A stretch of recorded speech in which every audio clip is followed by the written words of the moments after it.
So I'm from the Association for Science and Discovery Centres. We're a UK organisation, but we're happily based here in Bristol. We bring together around 60 public engagement organisations across the UK that includes all the science and discovery centres as well as national museums. I know there's many of our members here today. Science Museum, Natural History Museum, Eden, one's in Belfast, Northern Scotland. We also bring into this network research councils and learned societies. I'm going to be saying something about how our members are actively involved in getting people to discuss climate science. Now, our vision is a society where people are intrigued, inspired, and involved with the sciences. And when I say, so I'm talking about inspiration in terms of hands-on testing, experimenting. Science is at its very heart a hands-on pursuit.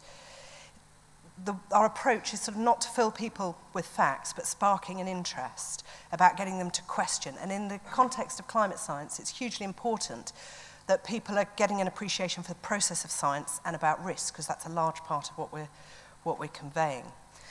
I'm trying to change the slide. Sorry. So our mission, as I said, is to bring together all our membership to play a strategic role in the nation's engagement science. So one of my questions to all of you here is, what can we all do better together? So within our network, our centres get 20 million visitors every year, 385,000 every single week. What is it that by bringing the collective intelligence that's in this room, and particularly the conversation this morning about the psychology of persuasion, what is it that we can do better together? So I'm going to be bringing into this a few examples that some of our members have been trying and different ways they've been doing things. And we're quite clear, I think all of our centres have work in the area of climate science. It's quite clear that giving people the facts doesn't work. We need to actually be looking at what their belief systems are when they come in, what they're thinking, and how they're reacting. And there's a large amount of audience research that's been building up in that area. So looking at Eden, I'm going to just give you 3 quick examples of some of the projects that members, so 2 in the UK and one of our colleagues in Norway, have been trying. So this is a project run by Eden, Show Me the Carbon. And what it is an online initiative that's about carbon literacy. It's trying to show you, it's quite clear that people don't really get the whole kilogram of carbon. They don't really understand it. So they're trying to put that in context. So you can have carbon bargains where you actually do something that's, gives you less carbon than you expect, and things that are very expensive on carbon. So as you drill down on the website, you can, for example, choose to take a 2-week holiday, which is Barbados involving jet skis, or you can take a trip from London to Glasgow, which some of you may have done today, in various different ways. And as you click through the website, it shows you which your carbon bargain is. Interestingly, the bicycle surprised me. I'm a keen cyclist myself. And that's because you stop in lots of places and eat lots of food on the way. But as you drill down, you can actually have a really good look at where all that carbon's coming from. Another exhibition that, again, a vast amount of audience research, asking people what they felt, what they thought, and how they wanted to interact about climate science. This is at the Science Museum in London. It's been open for 10 months. It's had 633,000 visitors through. Now, clearly, numbers aren't necessarily an indicator of impact, but what they wanted was an experience that increases interest, deepens understanding, and is robust against deeply held convictions. And they're very neutral about how, there's a neutral tone in how they're talking about climate science. It's the science. Whatever people's beliefs is irrelevant. The science remains the same, and that's what they're portraying. And this is a Norwegian exhibition.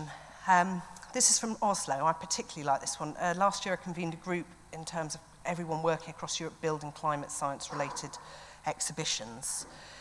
And this is one of the exhibitions that was being shown. You get a pair of wellies on the way in, everyone does, and that's because the whole exhibition is flooded.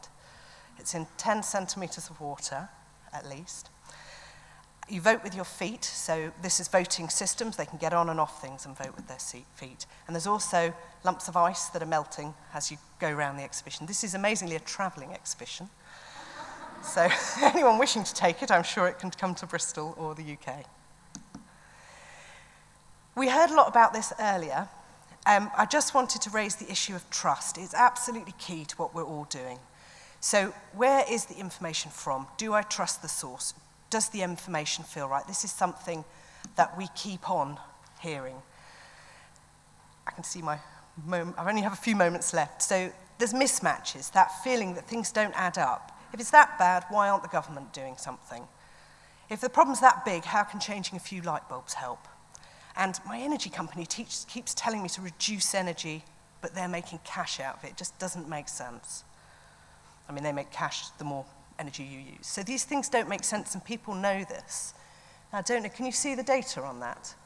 This is about a survey done in 2006 by Mori about who people trust. Now, they trust doctors. 92% of people trust doctors.